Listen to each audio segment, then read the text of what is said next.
Welcome to the Infowars Nightly News. I'm David Knight. It's Monday, September 23rd, 2013, and here are our top stories. Tonight, a veteran with ties to both the CIA and Al-Qaeda is released from detainment. Then, Saudi Arabia threatens to end the career of a journalist over a chemical weapons story, and how GMO contamination became the new norm at the USDA. That's next on the Infowars Nightly News. I don't get scared when I see black ski masks and black helicopters and checkpoints. That's our darling government. I like a proctology exam. We talk a lot about the authentic media and the corporate media, and this next story illustrates just how the corporate media is controlled and how they move that control to their reporters to intimidate them. Saudi Arabia threatens to end the career of AP reporter over chemical weapons story. Now, this is a story we reported back on Infowars a couple of weeks ago. AP reporter Dale Gavlak has been threatened over her involvement in a story which exposed how Syrian rebels were responsible for the August 21st chemical weapons attack after being handed the weapons by Saudi intelligence agents. Gavlak has now been, quote, indefinitely suspended, unquote, by the AP with no public explanation from the news agency. It looks like the threat to end her career worked. She had confirmed at the time with several colleagues and with the Jordanian embassy that the Saudis were supplying chemical weapons. And if you remember, in the story, they said that the people in the community did not know exactly what these weapons were, that they accidentally exploded. And we've also had information from Dr. Yusuf Bodansky and others that this type of sarin gas that was used in the March attack is a kitchen-style variety. In other words, a home-brewed variety. It's not a military industrial grade variety of sarin. And that would explain why there was a lot of questions at the very beginning as to why the first responders were not dying from sarin gas. But getting back to the fallout of this story, of just honestly reporting what she found, going on the scene and talking to people and getting the information instead of just parroting the government line. Remember that both wings of left and right are under real control by the corporate media. And in the case of Fox News, Saudi Prince Al-Walid bin Talal owns a 7% stake in News Corp. That's Fox News' parent corporation. He's the second largest shareholder behind the Rupert Murdoch family. And Joseph Farah pointed out just 3 years ago that the Saudi Prince Al-Walid owns a very significant percentage of News Corp and has let the world know that he can get things taken off of Fox News if he doesn't like the story, and has done so in the past. So he's bragged about that. We've also seen Saudi Prince Bandar, who was reportedly in charge of intelligence that shipped these chemical weapons. We've also seen in leaked transcripts from the Russians that he threatened the Russians that they would, if they did not stop supporting the Syrian government, that they would have terrorist attacks during the Olympics. So when you look at this and you say, well, we've got Israel, we've got Saudi, aren't they supposed to be on opposite sides? It looks like they're both working with Al-Qaeda. It looks like the U.S. is working with Al-Qaeda. The CIA is working with Al-Qaeda. At the same time, they're saying that Al-Qaeda is the greatest threat to the homeland here in America and using that as an excuse to take away our rights. The question is, when are people in this country, when is the American public going to wake up to this phony charade that's going on, where you've got these musical chairs of terrorists, these changing alliances? As Kissinger said, they have no permanent allies, only permanent interests. And their interest is to subdue the public and to take away our civil liberties. Look at this story. The CIA-linked vet who fought with Al-Qaeda has now been released from jail. Understand that this is a guy who his father said worked for the CIA. He was just released from jail today after having served only 3 months. And this is what he's accused of having done. 31-year-old Eric Haroon has received what's been described as a sweet plea deal after he faced life in prison for providing material support to a terrorist organization by fighting with Jabhat al-Nusra. Remember that name? That's the Al-Qaeda organization in Syria. The group that the New York Times reported, quote, killed numerous American troops in Iraq. He bragged about shooting at least 10 people. He's been fighting alongside jihadists, and you can see videos of his exploits on YouTube where he's bragging about people that he's taking down. Now, this comes as we see these attacks in Kenya at the shopping mall, and the people there self-identifying themselves as Mujahideen. Remember the name of the Mujahideen? Those were the Afghan rebels that Carter and then Reagan aided and armed and trained against the Russians, and they became Al-Qaeda. A lot of them are still going by the original name of Mujahideen. and we see that we've got 6 Americans among the Nairobi mall attackers. That's been released today. Also understand, as Jerome Corsi and as Webster Tarpley has pointed out, there is an Obama connection to Kenya, besides his supposed birth father being there. We also know that he actively supported Odinga, who has Muslim and communist ties in Kenya. This may be a play, it may be a false flag, because it's very disturbing to see how the corporate media, the mainstream media, was pushing this weekend in the wake of this mall attack in Kenya, saying that this is the sort of thing that's going to be happening in the U.S., and so we need to have TSA all over the malls. That's the way they're using this event, as if it was something that happened in the United States. There may very well be a CIA double agent or Al-Qaeda that's being run in these Kenya attacks, especially considering the close ties and connections that have already been pointed out by Obama in that area. Well, there's breaking news about the IRS scandal, and what is the connection between the New York Police Department and Apple iPhones? Coming up right after the break. Stay tuned. Now you can watch The Alex Jones Show live as it happens at Infowars.com/show. You'll find links to all of our content there and a free 15-day trial for Prison Planet TV. More than 60 movies and documentaries all in one place at Infowars.com/show. The Alex Jones channel is the official page of the Info War. But don't miss what's happening on our other channels. The Info Warrior, with the week's best videos. Prison Planet Live, where Paul Joseph Watson gives his expert analysis. And keep up with the rest of the Infowars crew on our other pages. All of our videos are available to repost for educational purposes. See the sidebar of the Alex Jones channel for the subscription links. And remember, you can always find our videos in the highest quality by becoming a member of PrisonPlanet.tv.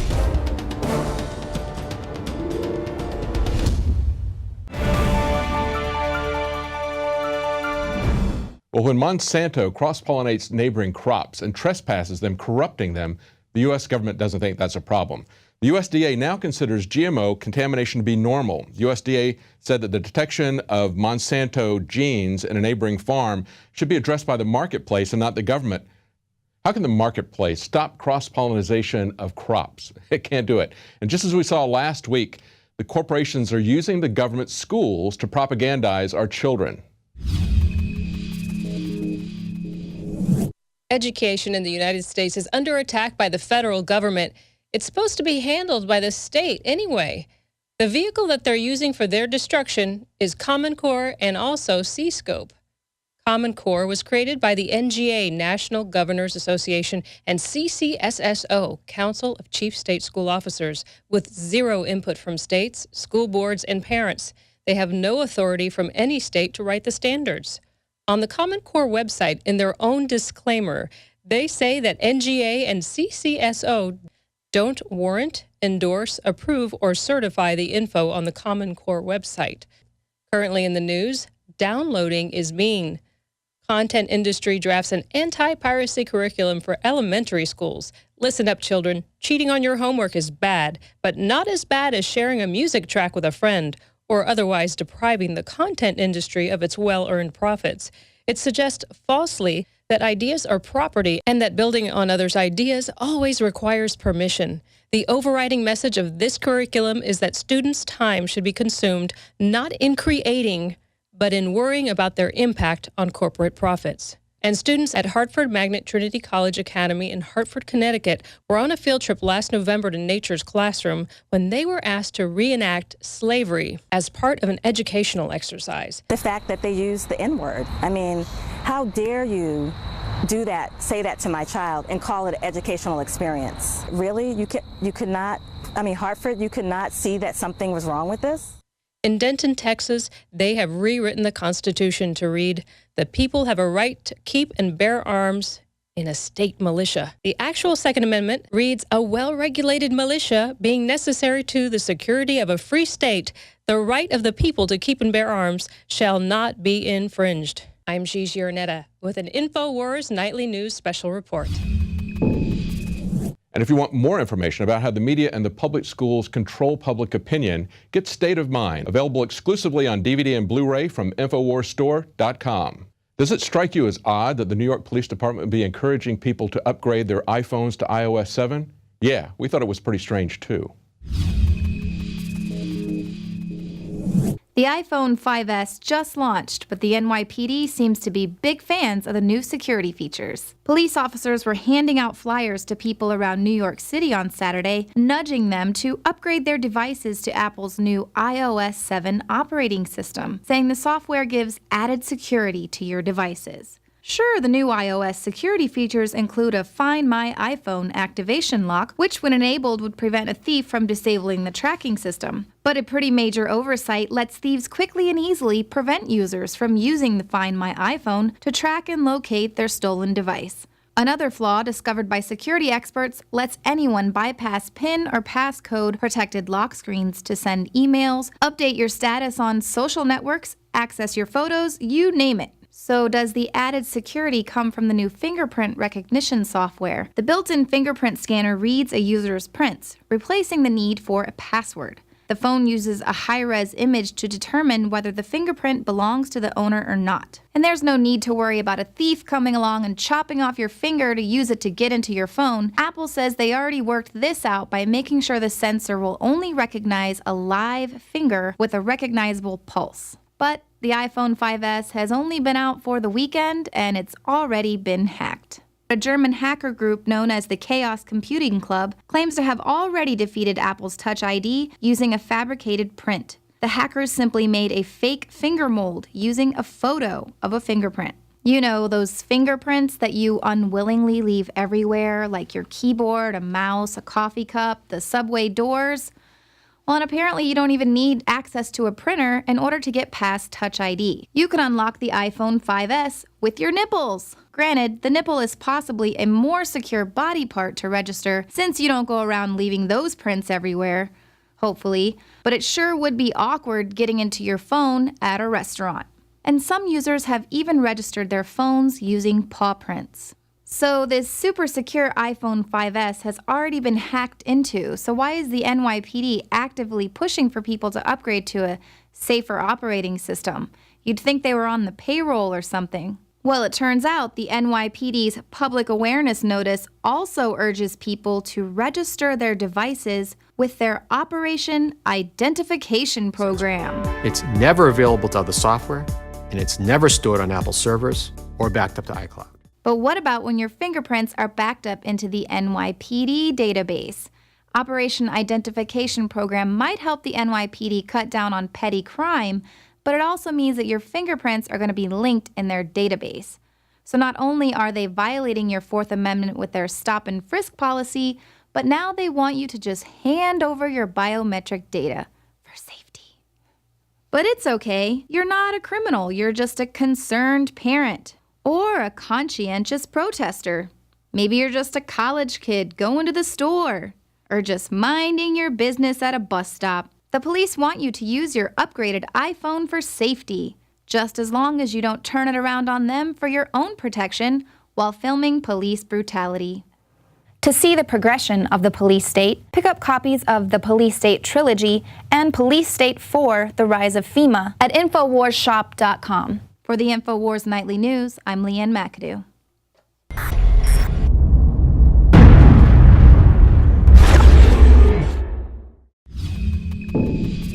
Well, with all the breaking scandals and wars pending, do you remember the IRS scandal and Lois Lerner, who was the head of the division and the center of the scandal? Members of this committee have accused me of providing false information when I responded to questions about the IRS processing of applications for tax exemption. I have not done anything wrong. Well, recently released emails show that her office was very much involved. It was not something that was limited just to the Cincinnati local office, as she claimed. So she's activated her golden parachute, and looks like she won't be going to jail, as most of the members of the Obama administration aren't. Gigi Arnetta is going to be right back after the break with an interview with Mike Vilardy, a former IRS criminal investigator, and they're going to go into this a lot farther. Stay tuned.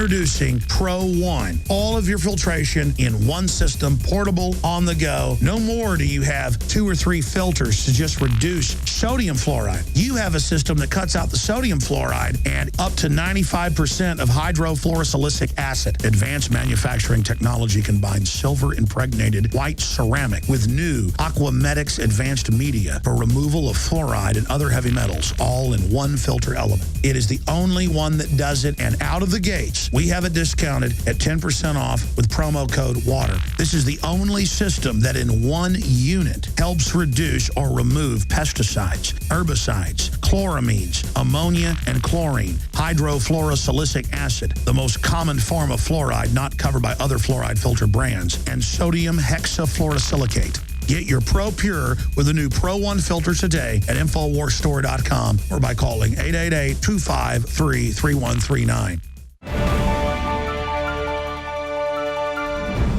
Tonight, Mike Vilardy joins me. He is a former criminal investigator for the IRS.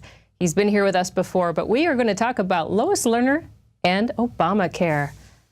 All right, Mike, thank you so much for being back on the Infowars Nightly News. We just found out Lois Lerner resigned. Wow. Well, you know what that means? That means that they had enough evidence on her, the prosecutor, to force her hand, because she was very adamant about not resigning after she took the fifth in front of Congress. But what will happen is TIGDA, which is the Treasury Inspector General's office, they had interviewed her probably about a year ago. And I think the reason that she took the fifth initially was because whatever she said to them in that interview was probably not 100% correct. As a matter of fact, it was probably, a lie, or she misrepresented something to them, and she couldn't go before Congress and lie to them, so she decided to take the fifth. And what is TIGDA? TIGDA is the Treasury Inspector General for Tax Administration. They're like the internal police of the IRS. Okay, so when you were a criminal investigator with the IRS, this is an area that you were familiar with. Yeah, well, TIGDA would investigate any IRS issues, including criminal matters that among employees. And when they were doing the initial investigation, of course, her name came up because she was the head of that tax exempt group that was looking at these Tea Party people, and so she was interviewed. And obviously, when she was interviewed, she must have covered up or said some things that were not true. And of course, when she came before Congress, she felt that what she had to do was take the fifth, because if it came out, they already had memos and documentation of what she said, and some of the evidence differed from what she said in that interview, so she would have lost her job.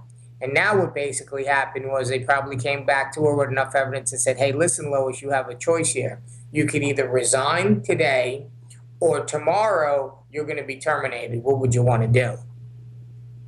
So if she would not have resigned, they would have fired her. They would have fired her. What about prison time? Is there anything like that involved? Well, what's going to happen, that's going to be up to the Justice Department if they want to pick up this case. Now, I would highly doubt the Obama administration is going to want to prosecute her. Yeah, Eric Holder, I just don't see it happening. No, yeah. I don't see it happening either. So she's probably going to get her full pension because she resigned instead of was fired.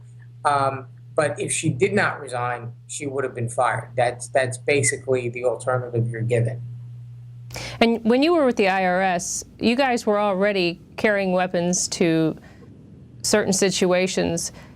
Tell our viewers a little bit about what you went through as far as training. Yeah, well, the special agents, the only special agents of the criminal division of the IRS are the only ones that carry weapons. There's about, I guess, 3,000 of them nationally. And they work doing, they do the money laundering cases on the drug cartels. They go after the organized crime people. They do the most egregious tax cases that have criminal sentences. Now, what is very unique about that is the IRS firearms training is probably the best among any of the law enforcement agencies in the country. Definitely better than most police departments, because the IRS has the time to train their agents better. In other words, if an IRS agent is off the streets for 4 days out of a year instead of 1 or 2, It's really not a big deal. And of course, the IRS doesn't want the publicity of having a special agent shoot somebody. You know, that would be horrible publicity for the IRS. So as a result, they have to get additional training, judgment pistol shooting training on the FATS machine. They have to qualify 4 times a year instead of once or twice, which most police departments will qualify once or twice a year. The IRS, it's 4 times. They have that extra, like I said, the judgment pistol shooting. They use the paintball guns, you know, to enact live situations. So you kind of get a little tested with somebody shooting back at you in those situations. So actually, the firearms training is very good at the IRS, better than anybody would expect. The reason I brought that up was because I wanted to discuss with you the difference between gun training with the IRS and our police, and the fact that we are going to need probably some more people when we're handling Obamacare. I'm sure we're going to need a little bit of help. I understand that they're hiring some people to undertake that. They want to hire 16,000 people, which would be a pretty massive expansion of the Internal Revenue Service. Now, the reason for that is the way Obamacare is going to work. If you cannot afford insurance, you're going to get taxed. So you're going to have on your W-2, there's going to be a new box that's going to say whether you have health insurance or not. If you don't, if the box isn't checked or if the information isn't filled out correctly, then the IRS is going to send you a letter. It's called a 30-day letter. And in the letter, they're going to say, according to our records, you do not have health insurance. If you do, please apply proof of your health insurance within the next 30 days. Otherwise, pay us. You know, the tax will start at $95, but within 2 years, it'll be up to about $695. So it's going to jump up quite a bit. You know how they start off subtly, and then of course they expand it. Just like with the income tax. When the income tax first came out, the highest tax rate was less than 6%. You know, now look what the tax rates are. So the same with Obamacare. So they want to have people in place to enforce that, because there's going to be millions of people that are going to have to pay that tax, and they're going to have to collect it. Is there any surprises in Obamacare tax-wise that we should be ready for? Yeah, there's actually quite a number of them. One thing that Obamacare does is it limits your medical itemized deductions on your medical. So actually, it's going to cause, you know, you have less medical deductions instead of more. You know, you would have thought that if they wanted to help people with their health care, they would have given you more deductions, not less. They did just the opposite. They also limited your medical savings account. So if you were going to have a big heart operation, last year you could have put 50, and you were making, let's say, $100,000 a year, you could have put $30,000 towards that operation, and it would have been tax-free. Well, under Obamacare, you're capped at $2,500. So it actually makes it more expensive. I mean, you're paying more out of your pocket and getting less tax deductions for what you spend because of Obamacare, which to me didn't make any sense, but that's what it is. What it is. I wanted to see about debunking. I keep hearing things like, yes, they're going to be able to get into your bank accounts. Can they actually access your bank accounts through the Obamacare Act? I mean, that remains to be seen. I mean, I don't really think they're going to get the full funding for it. I don't think it's going to. I mean, the legislation as is written, it's a total nightmare. It's $1.7 trillion in new taxes. It's pretty much like contracting with McDonald's to feed the hungry, except when you contract with them, you agree to pay McDonald's $30 a hamburger. You know, it's that expensive. So the cost benefit. I mean, they could have been there could have been more inexpensive solutions to healthcare than the one they chose. This one just gives the federal government a lot of control of the economy and created a big new bureaucracy, and it really doesn't do much to help the people as far as better healthcare goes. What about situations where you need a heart, let's just go all the way, like a heart transplant, and you're over a certain age? Is there really an IRS agent that's going, I don't think so, Mr. Miller, you can't have that heart transplant? Or is that a different area than is it outside of the IRS? Is it situation where there's another company working with the IRS to make those decisions? Well, I mean, I think what's going to happen is Obamacare creates a bureaucracy, where you have layers of approval. They build a big bureaucracy within, and it's going to create a lot of red tape. That's probably going to lead to worse healthcare instead of better healthcare. The paperwork is enormous. There's going to have to be people looking at all that paperwork that it's going to generate. It's going to generate a lot of, a lot of wasteful spending, to say the least. I don't honestly think Congress is going to authorize the salaries for 16,000 new IRS employees. And right now, inside of the system itself, isn't it struggling as far as not having enough employees? Yeah, absolutely. Here's what happened. Back in 2009, when Congress was controlled by the Democrats, President Obama asked them for an extra $640 million to expand the IRS. He got the money. He hired specifically revenue agents and revenue officers with that money, basically to assess more taxes and to collect more money. Now, since then, with these scandals and everything, Congress doesn't want to fund the IRS at that expanded level. Okay, but they can't fire the people that they hired. So what they're doing, as people leave, they're not replacing them.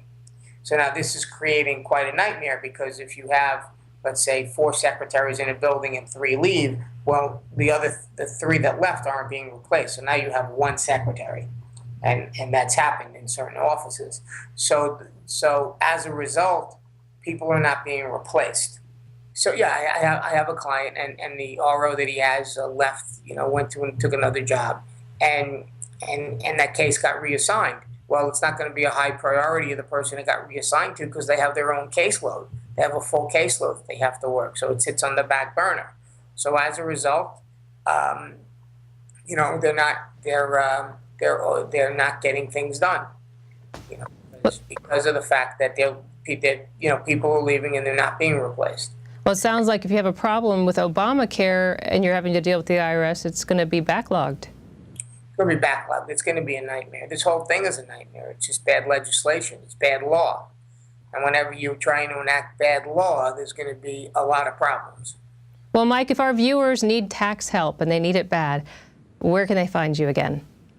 www.MikeVilardy, MikeVilardyEA.com, or just call and leave a message at 888-873-8825.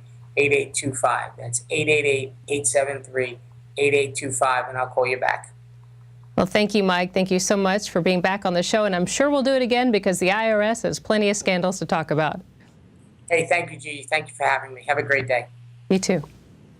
Well, now that Mike is not with the IRS anymore, he's doing battle for people against the IRS. You can always reach him if you have a little tax problem. And you can go to the Infowars shop and check out Masters of Money Special. It explains how the global elite manipulate the monetary system to gain power and wealth. All this is available on the Infowars store page. And don't forget to sign up for PrisonPlanet.tv today. You can give your username and password to up to 10 people. Help fight the tyranny. Get the word out. I'm Gigi Arnetta. Join us again tomorrow night for the Infowars Nightly News at 7 p.m. Central.